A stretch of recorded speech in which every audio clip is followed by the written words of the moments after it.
mpendwa mtazamaji wangu wa YouTube hii pendwa, ninakushukuru sana.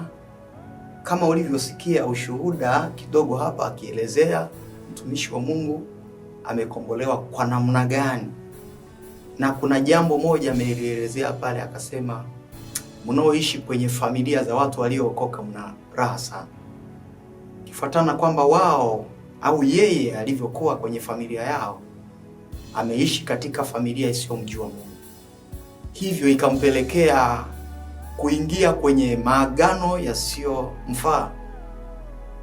Ninakushukuru kama huko nyumbani umeokoka au mahali popote umeokoka, na kama haujaokoka na kuambia uokoke. Mwamini Yesu Kristo kuwa Bwana Mwokozi wa maisha yako. Utaona vile Mungu anavyokupigania. Utaona vile Mungu anavyotenda mambo makubwa.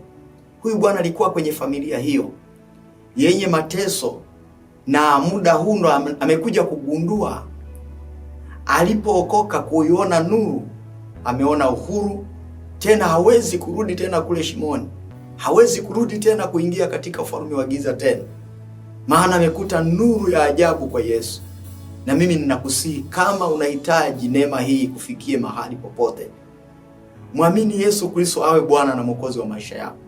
Nimerudia kwenye kipande kile ambacho nimeongelea mahali fulani kwenye Biblia, Kolosai 1:13. Narudia kipande hicho, anasema naye alituokoa katika nguvu za giza. Manake usipomwamini Yesu, nani atakaye kuokoa? Kwa sababu nguvu za giza zinaweza zikakutesa wewe, na wewe unategemea wazazi, na wazazi pia wakateswa na hizo nguvu za giza. Nguvu za giza hazina rais, hazina askari, hazina nani. Anayeweza kuzishinda nguvu za giza ni mtumishi wa Mungu, ni mtu aliyeokoka, aliyemkubali Yesu Kristo kwa Bwana Mwokozi wa maisha yake. Kwa sababu kule kama wanatumia damu za wanadamu, damu za wanyama, utatumia damu ya Yesu, itakuwa solution ya matatizo yako. Kwa hiyo Mungu akubariki sana. Endelea kufuatana na mtumishi wa Mungu vile anaendelea kushuhudia, maana nikataka nikupe hamasa kwenye kipande hichi ambacho ameelezea kuhusu habari ya kwamba wanaoishi kwenye familia za watu waliookoka wana baraka kubwa sana. Ndugu yangu, nikwambie kidogo kwamba, je, wewe unaishi kwenye familia gani? Kama familia yako haijaokoka, hebu mwamini Yesu Kristo, kwa sababu Biblia inasema nini? Inasema mimi na nyumba yangu nitamtumikia Bwana. Wewe unamtumikia nani? Kama unamwamini Kristo, mtumikie Kristo awe Bwana Mwokozi wa maisha yako. Utakuwa huru kweli kweli. Utakuwa mbali na hizo nguvu za giza. Utakuwa mbali na hayo mateso. Utakuwa mbali na kila laana ambayo waliinena. Kwa hiyo Mungu akubariki sana. Hebu tufuatane na mimi tena, tuendelee kumsikiliza malize sehemu hiyo, ili baadaye tutakuja sehemu ya pili. Mungu akubariki sana. Amen. Kiukweli sio kawaida mtu kusurvive katika hali kama hiyo, yani kuweza kusurvive ukiwa uko shimoni. Kwa kweli kwa kawaida, yani sio rahisi kusurvive, kwa sababu kule kwanza joto kali, hakuna hewa. Lakini kwa zile dawa ambazo nilizokuwa nimezimeza, ile azimu ambayo nimemeza na ile dawa ambayo nilikunywa, vile vitu viliniwezesha mimi kuweza kusurvive. Kwa hiyo nimekaa kule chini kwa ni sometimes hata sijielewi, baada ya kuona giza naona bado picha zile zinakuja kichwani, maana naona watu, yani hivyo. Nimekaa pale kwa muda ambao sikujua. Lakini kwa kumbukumbu zangu nakumbuka kabisa kule shimoni nilikaa kama, ilikuwa kama dakika 40 hivi. 40-45. Baada ya hapo yule mganga akafukua ile makoleo pale, akanitoa hivi. Nilikuwa mzima kabisa. Lakini baada ya kuwa nimetoka kaburini mle, nakuja kuangalia muda, nakuta ni saa 6:30 usiku. Nikashangaa kwamba usiku mimi nimeingia kaburini mchana, nimefukiliwa. Halafu nimeibuka, saa hizi ni usiku tayari. Halafu kicho kunishangaza zaidi, naangalia tarehe na muda ni tofauti na nilioingia. Yaani nimeingia maana yake hapo nimeingia siku 3 nyuma. Maana yake pale nimekaa siku 3. Mtu wa Mungu, kiukweli hivyo ndivyo walivyokuwa, na nilishangaa sana imekuaje. Na muda nilikuwa sihisi njaa kabisa, ni nipo kawaida. Na kule nilichokiona mwisho wa siku nikaanza kumhadithia yule mtu, bana huku nimeona hivi, nikawa nataja baadhi ya vitu, akawa anaandika kabisa yeye mwenyewe yule mganga kitu fulani. Bana mtu fulani. Ndio mwisho wa siku akaniambia bwana, akaamua kunifumbua fumbo langu kwamba bwana, huko chini ulikoenda umekwenda kupokea majini ambao ndio utakafanya nao kazi. Kwa hiyo hao wote ulionao ni watu ambao katika shughuli zako tukizifanya utakuwa ukisaidiana nao. Sasa nilistaajabu sana ile hali, lakini mwisho wa siku nikaikubali. Tukaendelea na mchakato. Mtu wa Mungu, naomba nikwambie kwamba baada ya kuwa nimepatia wale majini ambao niseme kama 70% ya muda wangu mwingi wanatumia kuzungumza kichwani kwangu. Yaani kichwani kwangu nakuwa ninamsikia jini fulani anaongea na sometimes namjibu moja kwa moja kwa kutamka kwa sauti au kwa kufikiria, naweza nikazungumza naye kwamba kitu kama hicho. Na pale nikaanza kufundishwa sasa namna ya kutengeneza uchawi ule. Kwa mfano zoezi la kwanza nilolifanya ilikuwa ni zoezi la kumtengeneza mkuli. Mkuli ni kivuli cha marehemu, cha mtu aliyekufa. Mtu baada ya kuwa amekufa, kile kivuli chake. Ule mkuli unapokuwa tunauchukua, tulikuwa tunatumia kwenda kuwabebeshea watu. Yaani kuna mtu anaweza kukuta katika maisha yake amefiwa na ndugu yake, hata kama sio ndugu yake, akajikuta kile kivuli kinamsumbua. Yaani unajikuta mfano umelala usiku unasikia mtu anagonga hodi. Wakigonga unasikia sauti ni ya marehemu kabisa. Huyu marehemu fulani anagonga mlangoni. Na ukisikia sauti ni yenyewe kabisa kwamba huyu ni yeye kabisa. Kwa hiyo mtu wa Mungu, kila kivuli kitakusumbua, kitakukosesha amani. Kwa hiyo kama kuna lolote unaweza kutoka muda fulani unapata tu hadi ajali unakufa. Kwa hiyo tulichokuwa tunakifanya pale ilikuwa ni mishale ya usiku.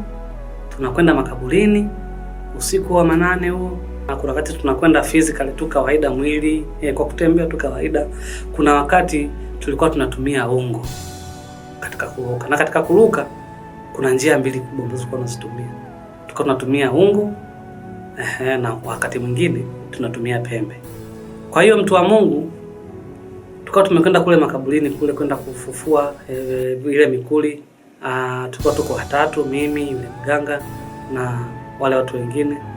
Muda wao ndio nilikuwa kama naongoza ile job kwa sababu maelekezo yote nilikuwa ninayo mimi. Isitoshe kichwani nina maruhani mengi, yaani na majini mengi na yote nafahamu kwa majina, na kila jini lina kazi yake ya kufanya.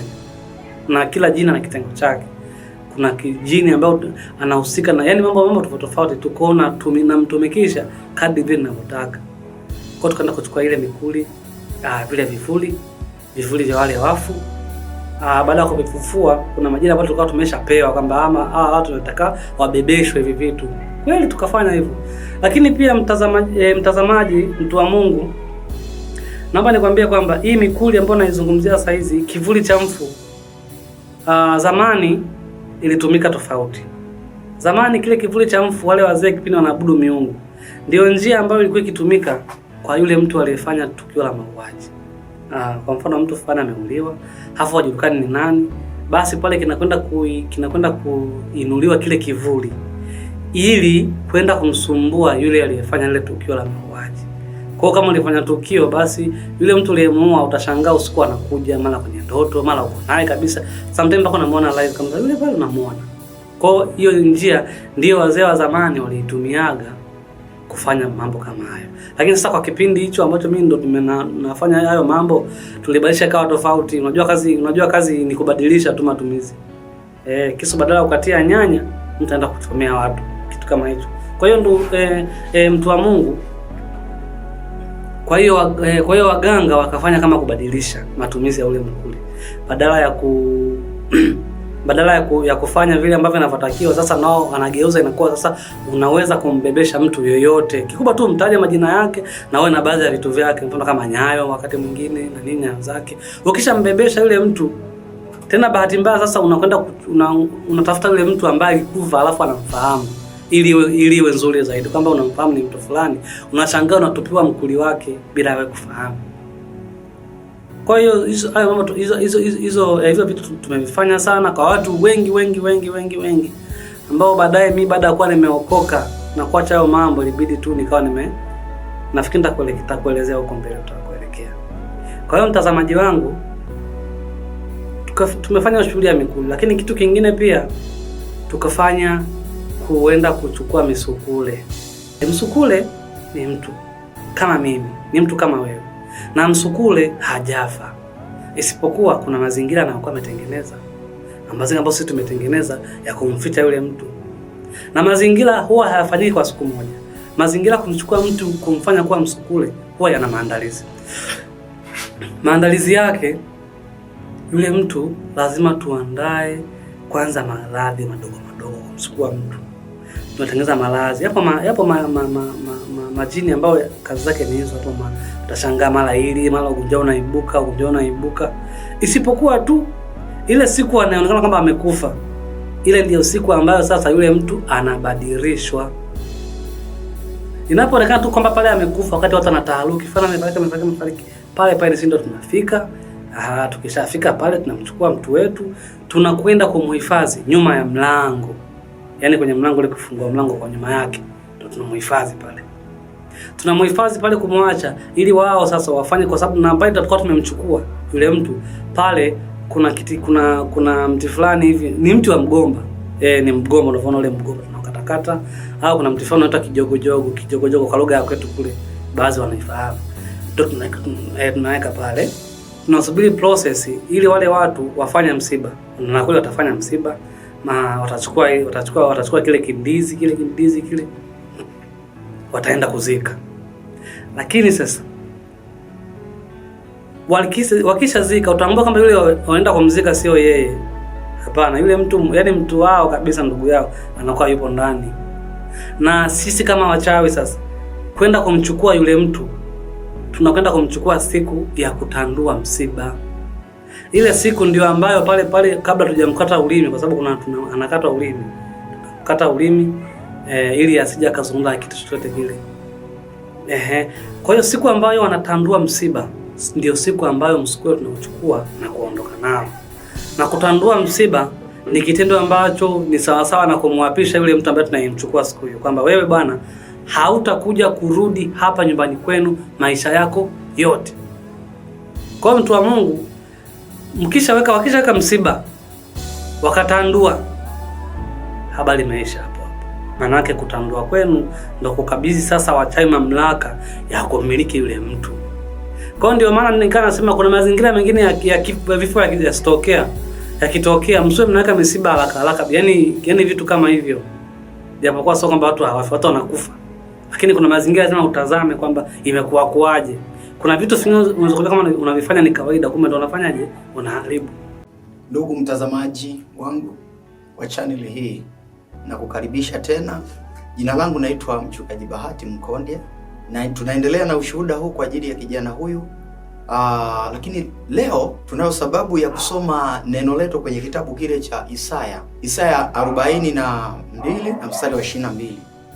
Angalia sawasawa na ushuhuda huu ambao unakuja. Biblia inasema kwamba lakini watu hawa ni watu walioibiwa na kutekwa, wote wamenaswa katika mashimo, wamefichwa katika magereza, wamekuwa mawindo wala hapana aokoaye, wamekuwa mateka wala hapana asemaye rudisha.